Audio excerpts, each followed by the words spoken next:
தலைவராக ஏற்றுக்கொண்ட அனைவருக்கும் எனது நன்றிகளை தெரிவித்துக் கொண்டு எங்களுடைய வரலாற்றின் பாதையில் அடுத்த முக்கியமான காலடியை வைத்திருக்கின்ற இவ்வேளையில் இங்கு சில விஷயங்கள் நடந்திருக்கின்றது. எங்களுடைய தேசிய தலைவர் 2008ஆம் ஆண்டு மாவீரர் நாள் உரையில் கூறியிருக்கின்றால் இந்த போராட்டத்தை புலம்பெயர் தமிழர்களிடமும் இளைய சமுதாயத்திடமும் இதை ஒப்படைக்கின்றேன் என்று. அதை நாங்கள் இன்று இந்த நாடு கடந்த தமிழீழ அரசு இந்த முள்ளிவாய்க்கால் தமிழர்களுக்கு ஒரு முடிவு அல்ல என்றதை உலகுக்கு நாங்கள் எடுத்துச் சொல்லியிருக்கின்றோம். இது ஒரு திருப்பம். அதுதான் இந்த நாடு கடந்த தமிழீழ அரசாங்கம். நாங்கள் அனைவரும் ஒருமித்த குரலாக ஒற்றுமையாக எந்த ஒரு வேறுபாடும் இன்றி இவ்வளவு மாவீரர்களுடைய தியாகம், இந்த மக்களுடைய உயிர் அர்ப்பணிப்பு, இது எல்லாத்தையும் மட்டுமே எங்களுடைய மனதில் நிறுத்த வேண்டும். எங்களுடைய தேசியம் நாங்கள் கௌரவமாக வாழ வேண்டும் என்பதற்காகத்தான் ஒவ்வொரு உயிரும் அங்கு புதைக்கப்பட்டது. நாங்கள் அவர்களை விதைத்திருக்கின்றோம். அவர்களை ஏன் விதைத்தோம் என்ற கேள்விகளை நாங்கள் ஒவ்வொரு நாளும் எங்களுடைய மனதில் நிறுத்துவோமாக இருந்தால், நான் பெரிது நீ பெரிது என்று வாழாதே, நாடு பெரிதென்று வாழ் என்று எங்களுடைய தேசிய தலைவர் சொல்லியிருக்கிறார். இந்த இடத்தில் நான் சில உரைகளை இப்படி சொல்ல வேண்டிய காலம் இருக்கின்றது. ஏனென்றால் இந்த அவை குழப்பப்பட்டதாக மக்களிடம் போய் சேரக்கூடாது.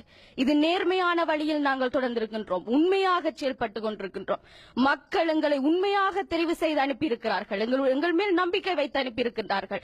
இன்று ஆயுத போராட்டம் மௌனிக்கப்பட்ட நிலையில் ஜனநாயக வழியில் தமிழர்கள் நாங்கள் எந்த ஒரு தடங்களுமின்றி எங்களுடைய தேசியத்தை வென்றெடுப்போம் என்ற நம்பிக்கை அவர்களிடம் இருந்தபடியாத்தான் எங்களை தேர்வு செய்து அனுப்பியிருக்கின்றார்கள். இதை நாங்கள் ஒவ்வொருத்தரும் மனதில் நிறுத்த வேண்டும். எங்களுடைய தாயகம், எங்களுடைய தேசியம், எங்களுடைய சுயநிர்ணய உரிமை, இதுதான் எங்களுடைய வேத வாக்காக இருக்க வேண்டும்.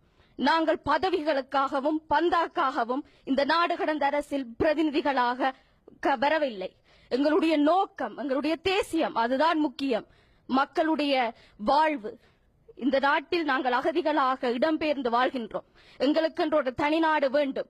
நாங்கள் நாடு இல்லாமல் போட்டி போட்டுக் கொண்டிருப்போமாக இருந்தால் இந்த உலகத்தில் எந்த ஒரு இனமுமே எங்களை மதிக்காம போய்விடும். நான் ஒரு கட்டுரை வாசித்திருந்தேன். அதில் ஒருவர் சொல்கின்றார், ஒரு தலைமுறை தனது வாழ்வை அர்ப்பணித்தால் தான் அடுத்த தலைமுறையினுடைய வாழ்வை நிர்ணயிக்க முடியும். அதனால நாங்கள் அனைவரும் ஒற்றுமையாக ஒரு பாதையின் கீழ் ஒரு கொடியின் கீழ் உறுதியாக நின்று தமிழீழத்தை வென்றெடுப்போம். வேறுபாடு என்பதை எல்லாத்தையும் விட்டு வைத்துவிட்டு அனைவரும் நம்பிக்கையுடன் நம்பிக்கையான வழியில் உண்மையாக செயல்படுவோம் என்று உறுதியெடுத்துக் கொண்டு விடைபெறுகின்றேன். நன்றி, வணக்கம்.